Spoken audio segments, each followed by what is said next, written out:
እኔ መኖር ደክሞኛል አለች። መኖር ደክሞኛል፣ ሰርቫይቭ ማድረግ ራሱ ደክሞኛል አለች። እንዲህ አይነት ሰዎች በጣም ብዙ ናቸው። ኑሮ የደከማቸው ደከመኝ የሚሉ ግን የማይናገሩ ይተኛሉ፣ ድብርት ውስጥ ይገባሉ። ለኑሮ ያላቸው አመለካከት ያስጠላቸዋል። መልበስ አይፈልጉም። አፒታይታቸውን ሉዝ ሊያደርጉ ይችላሉ። ደጋግሞ ይረብሻቸዋል፣ ይታወካሉ። ካውንስሊንግ ስትሰሪ፣ እኔ ካውንስሊንግ ስለምሰራ በተለያየ አጋጣሚ ሰዎችን ስታገኛቸው ስለ ህይወታቸው ሲነግሩሽ አንዳንድ አገላለጻቸው ይገርመኛል። ችግራቸውን የሚገልጹበት መንገድ በጣም ያስገርመኛል። አሁን አንዷ ምን አለችኝ፣ ካውንስሊንግ የሰራው ዶክተር አለች፣ መኖር ደክሞ ያውቃል አለች። መኖር ደክሞ ያውቃል አለች። ከዛ ምን ማለት ነው እስቲ ያስረጅኝ አልኳት። እኔ መኖር ደክሞኛል አለች። መኖር ደክሞኛል፣ ሰርቫይቭ ማድረግ ራሱ ደክሞኛል አለች። ህይወት አድክሟታል። ይሄ ፋቲግ የሚባል ነገር አለ አይደለም? የሰውነት ፋቲግ አሁን በህክምና ሜዲካሊ ቼክ የምታደርጊው አለ። ሂስትሪ ስትወስጂ ድካም ይሰማኛል፣ ከዛ ደግሞ ስራ ሳልሰራ እንዲሁ ድክም ይለኛል ይላሉ። የተለያዩ በሽታዎች ምልክት ነው እሱ ፋቲግ። ግን የኑሮ ፋቲግ ደግሞ አለ። ፋቲግድ ይሆናሉ እና ደክሞ ያውቃል አለች። ኑሮ ደክሞ ያውቃል፣ መኖር ደክሞ ያውቃል አለች።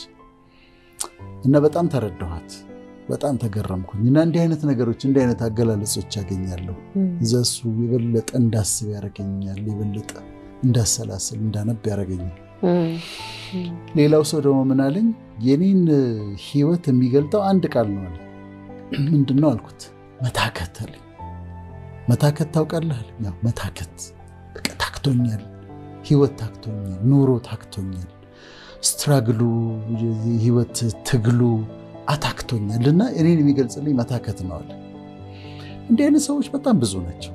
ኑሮ የደከማቸው ደከመኝ የሚሉ ግን የማይናገሩ የታከታቸው ታክተው ያሉ በቃ እንዲህ አይነት ሰዎች አሉና ዛሬ ከነዚህ ጋር አያይዘን እናወራለን። ምንድነው አሁን ባለፈው ሳምንት ያወራነው ስለ ማይንድ ነው። በአብዛኛው ስለ አእምሯችን ያወራነው። እነዚህ ኮግኒቲቭ ዲስቶርሽንስን ያነሳነው፣ የተለያዩ የአእምሮ ችግሮችን ያነሳነው። ግን ደግሞ ውስጠኛው እኛነታችን አለ። ኢነር ቢንግ የሚባለው ውስጠኛው እኛነታችን፣ መንፈሳዊ የሆነው እኛነታችን ደግሞ አለ።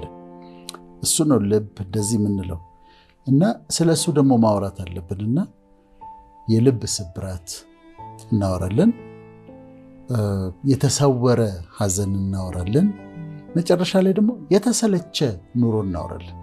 በእነዚህ ሶስቱ ከፋፍለን ለተመልካቾቻችን በጣም የሚጠቅም ነገር እንሰጣለን ብዬ አምናለሁ። አንተ ሲያዩና ይሄ ችግር የነሱ ብቻ ይመስላቸዋል። ይሄ እንዲህ አይነት ስሜት የሚሰማቸው እነሱ ብቻ ይመስላቸዋል።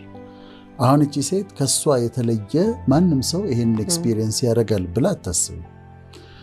ግን እኮ ኑሮ አደከመኝ፣ ችግሮች አሉብኝ ማለትና አሁን ልክ አንቺ እንዳልሽው እሷም እንዳለችው መኖር ደከመኝ ማለት የተለየ አገላለጽ። መኖር ልካ ይደክማል። ሊቪንግ ባይ ኢትሰልፍ ከዛ ይደክማል። አሁን ይሄ ላይፍ ፋቲግ ነው። አየሽ አሁን በሕክምና ምንለው ፋቲግ አለ፣ ሳይሰሩ መድከም። ይሄኛው ደግሞ የኑሮ ፋቲግ ነው። የኑሮ በቃ መኖር ሲደክምሽ ማለት ነውና ብዙ ተመልካቾቻችን እዛ ውስጥ ይኖራሉ። ስለዚህ ዛሬ የምንፈትሸው የትኛውን መሰለሽ? ውስጠኛውን እኛነታችንን ነው። ውስጠኛውን ልብ የሚባለውን ውስጠኛ ማንነት የሚባለውን ነው ዛሬ ደግሞ የምንፈትሸው እና ለተመልካቾቻችን በጣም ይረዳል ብዬ አምናለሁ። መጀመሪያ አሁን ልብ ስንል ይሄ በግራ በኩል አናቶሚካሊ ያለው ደም የሚረጨው እሱን አካል ማለታችን አይደለም። እሱ ይሄ እጅሽን ነው የሚያክለው። በሌፍት ሳይድ ነው ያለው፣ የራሱ አናቶሚ አለው። እኛ አሁን ልብ ሲባል ግን ውስጠኛ ማንነታችን ማለት ነው። የውስጥ ማንነታችን፣ ዋነኛው ማንነታችን ደግሞ እሱ ነው። የሚገርመው ሰው ቦዲ ያለው አካል አለው፣ ነፍስ አለው፣ ሶል፣ ከዛ ስፒሪት አለው። ውስጠኛው ዋነኛ ትኩረት የሚሰጠው እንደውም ለሱ ነው ከአእምሮ ጋር እና ልብ ይሰበራል። ሰዎች ልባቸው ይሰበራል። በተለያየ ምክንያት ልባቸው ሊሰበር ይችላል። አንዳንድ ጊዜ ያልጠበቁት ከባድ ሐዘን ይገጥማቸዋል። ሎስ ሳያስቡት እናታቸውን ሲያጡ፣ ሳያስቡት አባታቸውን ሲያጡ ልባቸው ይሰበራል። በተለይ እኔ ልብ ስብራት ከባባዶቹን ያየሁት ልጅ ያጡ ሰዎች ናቸው። ልጅ ያጡ ሰዎች የልብ ስብራታቸው እጅግ ከፍተኛ ነው። በጣም ነው የሚጎዱት። እርግዝና ላይ ሆነው ሊወልዱ ደርሰው እንደዚህ አይነት ነገር ሲፈጠርባቸው ልብ ይሰብራል እና ድንገተኛ ሐዘን ልብ ይሰብራል። ያልጠበቁት ሐዘን አንቺ ሰውን አስታመሽ፣ ቤተሰብን አስታመሽ፣ ኤክስፔክት አድርገሽ ከዛ ሊሆን እንደሚችል ኤክስፔክት አድርገሽ ስትዘጋጅ ሌላ ነገር ነው። ግን ሳያስቡት በድንገት ሲሆንባቸው ግን በጣም ልብ ይሰብራል። በጣም እና ይሄ ድንገተኛ ሐዘን ልብን ይሰብራል። ሰዎች ደግሞ አግኝተው ሲያጡ የነበራቸውን ነገር በድንገት በእሳት አደጋ ኦቨርናይት ነዶ ሲያገኙት፣ በመኪና አደጋ ያላቸውን ነገር ሲያጡ፣ በተለያዩ አደጋዎች አግኝተው የተወሰነ ኑሮ የነበራቸውን ነገር ሉዝ ሲያደርጉት እሱ ልብ ይሰብራል። ኢቭን በስራውም ዓለም የነበራቸውን ፖዚሽን ሴኪዩር አድርገው ይሄ ኑሮዬ ነው ስራዬ ነው ብሎ የያዙትን ነገር እሱን ሲያጡ ልባቸው ይሰበራል። አተርፍበታለሁ ብለው አስበው ተስፋ አድርገው ዕቃ ከውጭ አምጥተው ከዛ ኪሳራ ሲደርስባቸው ልባቸው ይሰበራል። የተለያየ ነገር ነው አግኝቶ ማጣት ልብን ይሰብራል። ከዛ ደግሞ ሪጀክሽን፣ ሰዎች ሪጀክት ሲያደርጉሽ፣ ሲያድሙብሽ፣ አሁን አድመውባቸው እነሱ ሪጀክት ሲያደርጓቸው፣ እነሱ ሰርክል ሰርተው ጓደኛሞች ሆነው እሷን አውጥተው ለብቻዋ ባይተዋር ሲያደርጓት ልቧ ይሰበራል። ያልጠበቀችውን ያላረገችውን ነገር ሲያወሩባት፣ ኤክስፔክት ከጓደኞቿ የማትጠብቀውን ነገር ሐሜት ስትሰማ ሲጎዷት ሀርት ያደርጋል እና ልብ ይሰብራል። ሪጀክሽን ሌላው ፋክተር ነው፣ ልብ የሚሰበርበት ነው። ሌላው አምኖ መከዳት። ሰው ታምኛለሽ፣ ከዛ ያምኑና ለምሳሌ አብረው ቢዝነስ ይጀምራሉ። ከዛ ሙሉ በሙሉ ሲክዷቸው ባልተፈጠረ የቱ ጋር ነው የሰጠኸኝ፣ የቱ ጋር ነው የተስማማ ነው፣ መቼ እንደዚህ ተባብለን እናውቃለን ብለው ሲሉ ልብ ስብራት ያመጣል። የልብ ስብራት ያመጣል። በፍቅር ግንኙነት ቢትሬ ሲደረጉ ለምሳሌ ፍቅረኛሞች የሆኑና ከዛ እሱ ከሌላ ሴት ጋር ይሄድና ስለዛ ስትሰማ በሌላ ሴት እንደለወጣት ስትሰማ ትጎዳለች። ልብ ስብራት የውስጥ ጉዳት ማለት ነው። ሌላ የሆነ የሚሰበር ዕቃ አለ ማለት ሳይሆን የውስጥ ጉዳት ነው። ከዛ ብሮከን ሃርትድ ትሆናለች። አልጠበቀችም፣ ቢትሬ አድርጓታል። ያልጠበቀችውን ነገር አድርጎባታል። ከዛ ይጎዳታል። ወይም ደግሞ እሷም ደግሞ እንደዚሁ ከሱ የተሻለ ሰው ባለችው ሰው ለውጣው አምኗት ወደ ትዳር እንሄዳለን ብሎ ጠብቆ ተስፋ ሲያደርግ ከዛ በሌላ ሰው ለውጣው ደግሞ ስታሳየው ቢትሪያል በጣም ውስጣቸውን በጣም ይጎዳል። ብድግ ብሎ ባል ወጥቶ ትዳሩን ትቶ ወጥቶ ከዛ በኋላ ሌላ ሴት ሲያገባ ልቧ ይሰበራል። እነዚህ የውስጥ ጉዳቶች ናቸው። ድንገት ልብን የሚሰብሩ ብሮከን ሃርትድ የሚያደርጉሽ የሰዎችን ልብ ከት የሚያደርጉ የሚሰብሩ የውስጥ ጉዳቶች ወይም ሃርት ናቸው። እነዚህ ሃርት የሚያደርጉሽ ነገሮች አሉ፣ የሚጎዱሽ ነገሮች እነዚህ ናቸው። የልብ ስብራት ስንል እነዚህን ማለታችን ነው። ይህ በሚፈጠርበት ጊዜ ምን ይሆናሉ? ዲፕሬስድ ይሆናሉ።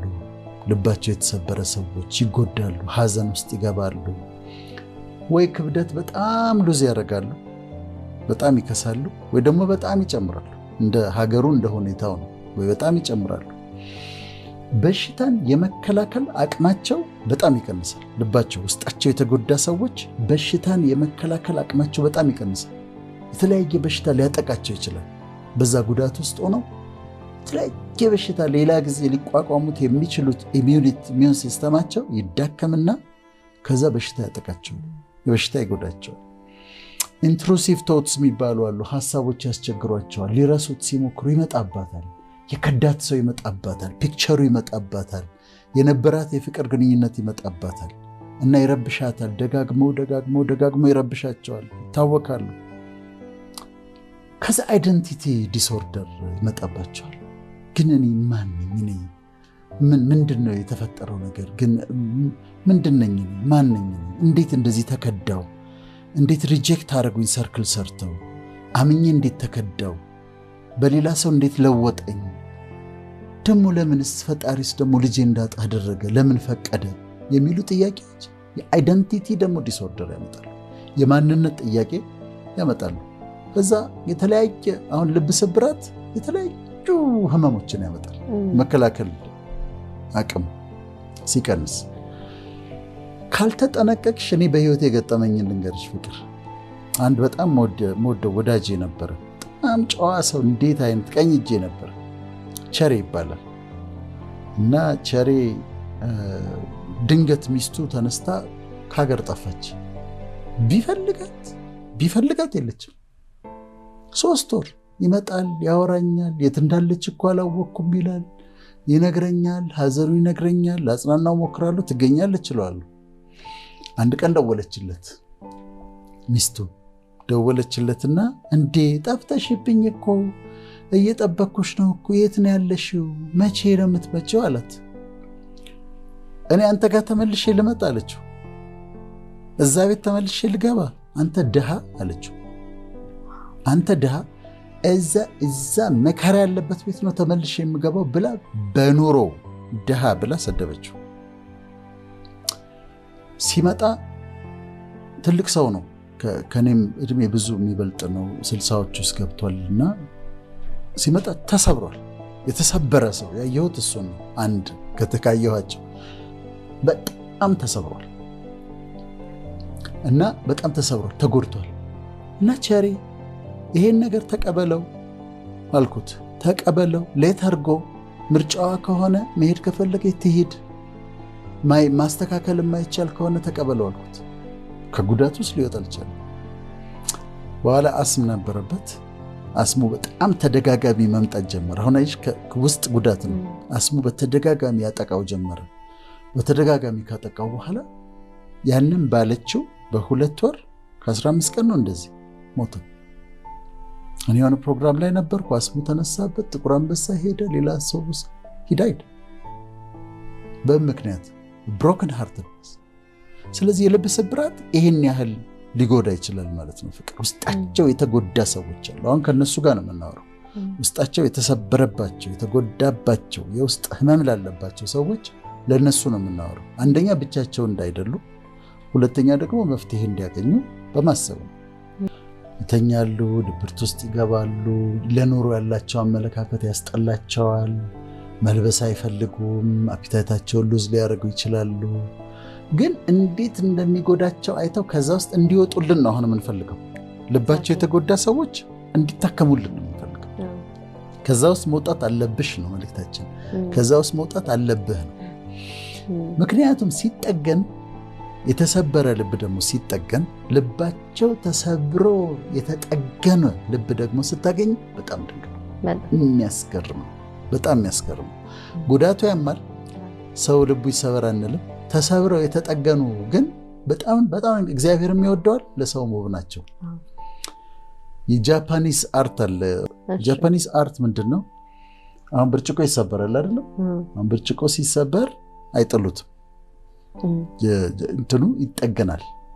የተሰበረው ልክ ስብራቱ መስመሩን ተከትለው ይጠግኗታል ከዛ ምን ይሆናል መሰለሽ የተጠገነው ብርጭቆ ወይም ሸክላ ከመጀመሪያው ከኦሪጂናሉ ይልቅ ጠንካራ ነው አንደኛ ጠንካራ ነው ሁለተኛ በጣም ያምራል በውበት ከኦሪጂናሉ ካልተሰበረው ልቅ ያምራል ሶስተኛ በጣም ውድ ነው ኪንሱጊ አርት ነው የሚባለው የኪንሱጊ የጃፓኒስ ኪንሱጊ አርት ይባላል እና ካልተሰበረው ብርጭቆ ይልቅ ተሰብሮ የተጠገነው ብርጭቆ በኪንሱጊ አርት የተጠገነው ብርጭቆ የበለጠ ጠንካራ ነው የበለጠ ውብ ነው የበለጠ ውድ ነው ኤክስፔንሲቭ ነው አዲሱ ርካሽ ነው ተሰብሮ የተጠገነው ግን ውድ ነው እነዚህ ልባቸው የተሰበረ ወገኖቻችን ልባቸው ከተጠገነ በኋላ እንዴት አይነት ፐርሰናሊቲ እንዳላቸው መመናች ፕራይድ የለባቸውም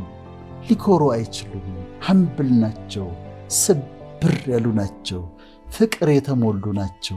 ፔንን ያውቁታልና ያንቺ ፔን ይገባቸዋል። ሀርት መሆን ምን ማለት እንደሆነ ይገባቸዋልና መጉዳት ማለት ምን እንደሆነ ያውቃሉ።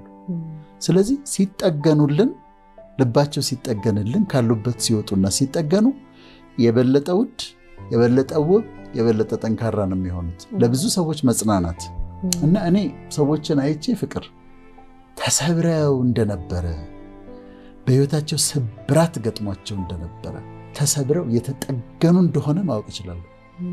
በቃ ታውቂያለሽ፣ ስብር ያሉ ናቸው፣ ትሁት ናቸው፣ አንደርስታንዲንግ ናቸው፣ ላቪንግ ናቸው።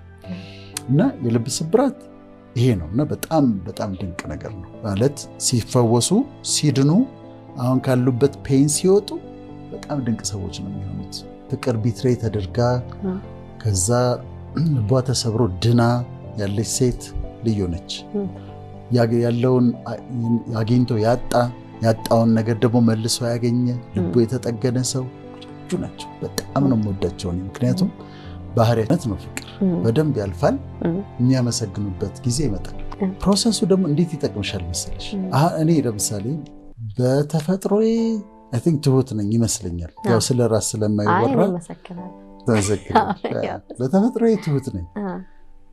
ግን ያለፍኩባቸው መንገዶች ደግሞ ትሁት አድርገውኛል። ይሄ ከትምህርትሽ ጋር ዶክትሬት ጋር በተለይ ሜዲካል ዶክተር ስትሆኝ አለች የምትመጣ ፕራይድ አለች።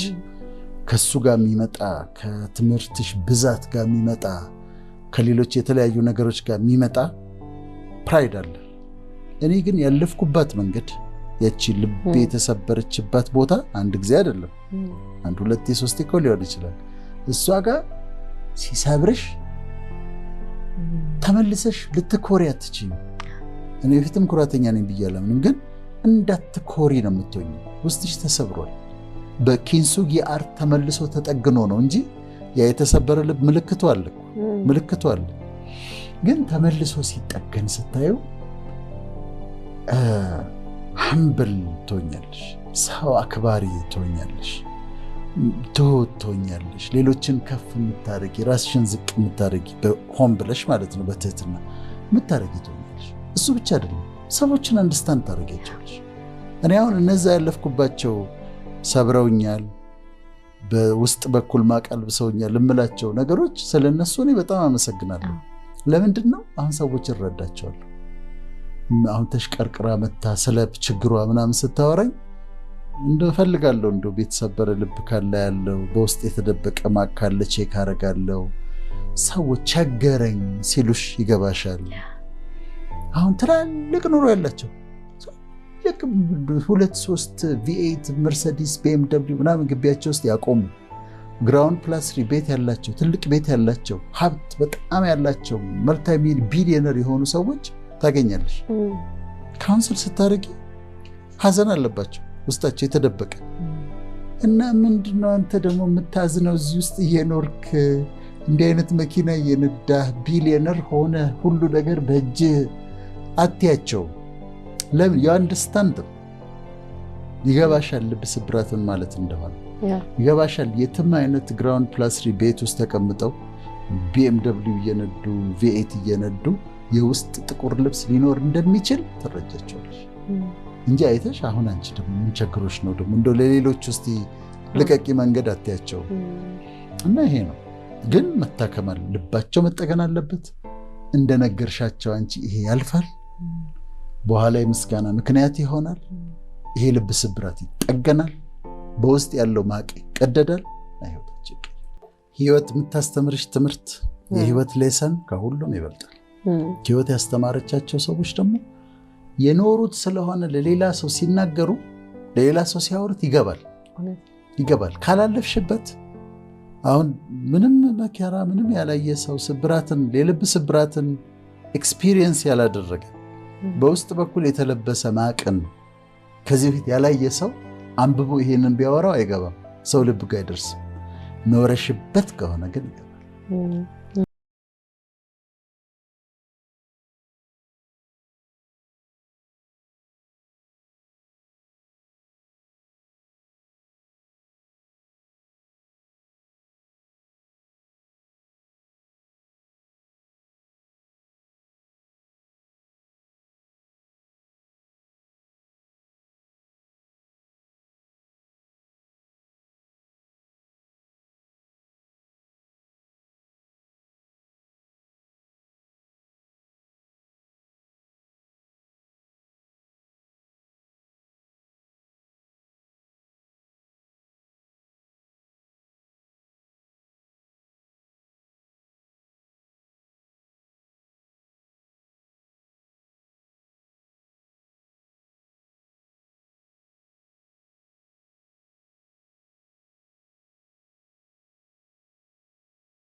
እኔ ልቤ ተሰብሮ ያውቃል። በደንብ ተሰብሮ ያውቃል። አሁን ግን አስረዳኝ ብትይ የለም። ለምን እንዳለፈው ውሃ ያስረሳሻል?